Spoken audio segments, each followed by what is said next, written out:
Hello students, आज exercise 4.3 का question number 7 कर रहे हैं। चलिए पहले क्वेश्चन पढ़ते हैं। एक विद्यालय की कक्षा 9th की छात्राएं यामिनी और फातिमा ने मिलकर भूकंप पीड़ित व्यक्तियों की सहायता के लिए प्रधानमंत्री राहत कोष में 100 रुपये अंशदान दिया।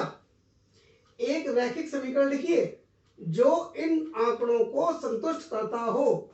आप उनका अंशदान x रुपया और y रुपया मान सकते हैं। इस समीकरण का आलेख खींचिए। तो हमें इसको सवाल में हिंट भी दी हुई है कि हम उनके जो अंशदान हैं यामिनी और फातिमा के, उनके अंशदान को हम x रुपया और y रुपया मान सकते हैं और दोनों ने मिलकर 100 रुपया दिए। अगर हम यामिनी को x और फातिमा के y रुपये का अंशदान मान लें तो x + y = 100 हमें दिया हुआ है और ये हमारी जो है रैखिक समीकरण बन गई। अब हमें इसका क्या करना है, आलेख खींचना है। तो चलिए स्टार्ट करते हैं। माना यामिनी द्वारा प्रधानमंत्री राहत कोष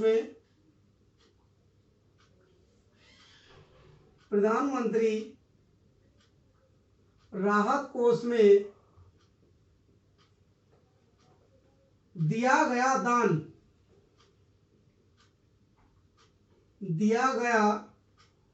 दान या अंशदान लिख दे रहे हैं। दिया गया अंशदान जैसा कि सवाल में दे रखा है, ये हमने मान लिया x रुपया और क्वेश्चन में कहा था कि x मान लो। और फातिमा द्वारा प्रधानमंत्री राहत कोष में दिया गया दान बराबर y रुपया और दोनों के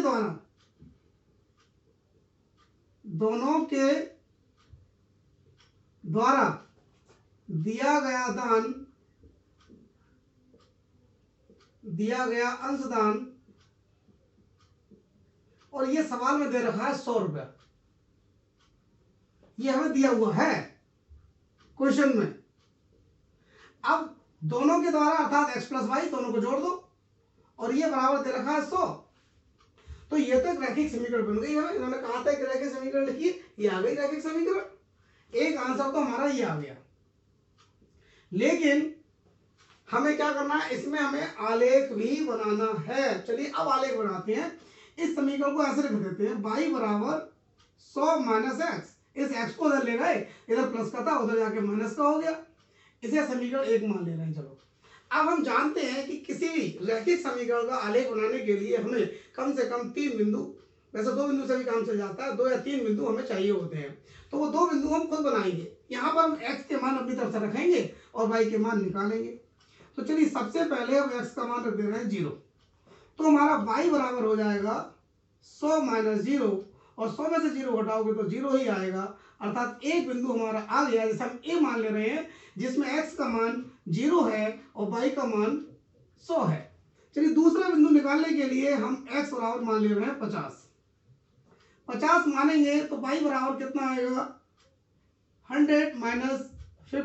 100 में से 50 घटाएंगे तो 50 आएगा और इस बिंदु को हम मान ले रहे हैं b और इसमें हमारा x का मान है 50 और y का मान भी है 50। अब हम x का मान अपनी तरफ से 100 रख दे रहे हैं तो y का मान आ जाएगा हमारा 100 - 100 बराबर 0 और इस बिंदु को हम c मान ले रहे हैं, जिसमें x का मान तो 100 है और y का मान 0 है। इस तरह से हमें 3 बिंदु मिल गए और इन 3 बिंदुओं की सहायता से हम आलेख बनाएंगे। इन तीनों बिंदुओं को हम एक सारणी में भी लिख ले रहे हैं, जैसा कि हम सारे सवालों में लिखते हैं। तो एक हम सारणी बना ले रहे हैं, इसमें तीनों मानों को हम इसमें रख ले रहे हैं, x और y। जब x का मान 0 था तो y का मान 100 था और जब x का मान 50 है तो y का मान भी 50 है और जब x का मान 100 है तो y का मान 0 है। ये 3 बिंदु हैं हमारे पास और इन 3 बिंदुओं की सहायता से हम ग्राफ बना रहे हैं। देखिए ग्राफ आपके सामने है। ये y अक्ष है और ये x अक्ष है। ये x और इधर x डैश होता है, ये y और इधर y डैश होता है। ऊपर प्लस, नीचे माइनस, दाईं तरफ प्लस, बाईं तरफ माइनस। इसमें स्केल हम थोड़ा बड़ा ले रहे हैं क्योंकि 50 100 इस तरह से हम ले रहे हैं। तो ऐसा करते हैं, ये हमारा हो जाएगा 50 और ये हमारा हो जाएगा 100।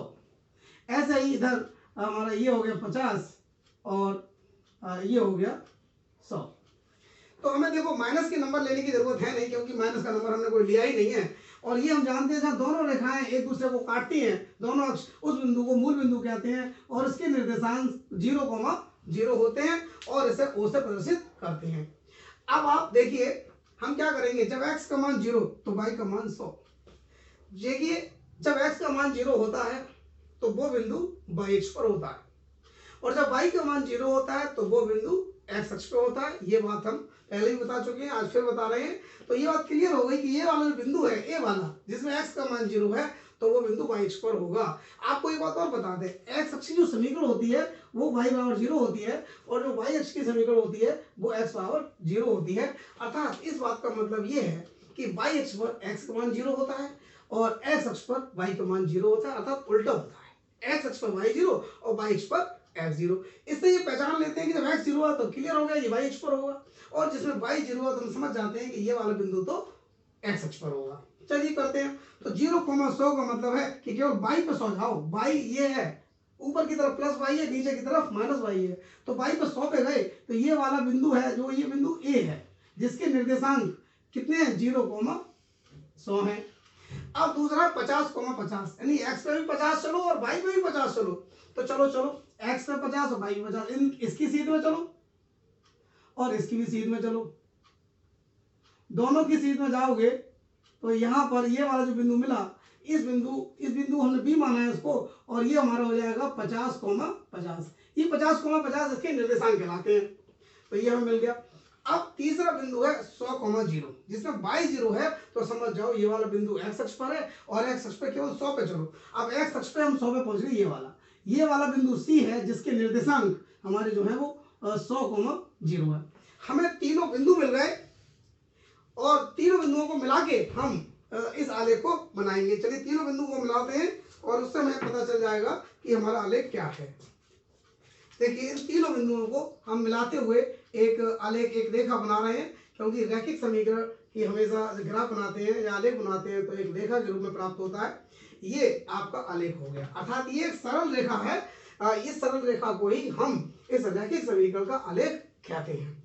इस तरह इस क्वेश्चन का आंसर कंप्लीट हो गया क्योंकि इसमें दो चीजें पूछी थी कि रैखिक समीकरण लिखिए और आलेख खींचिए। रैखिक समीकरण हमने लिख दी, ये बॉक्स में बंद कर दी और आलेख ये आपके सामने है। इस तरह ये कंप्लीट सॉल्यूशन हो गया। Thank you very much.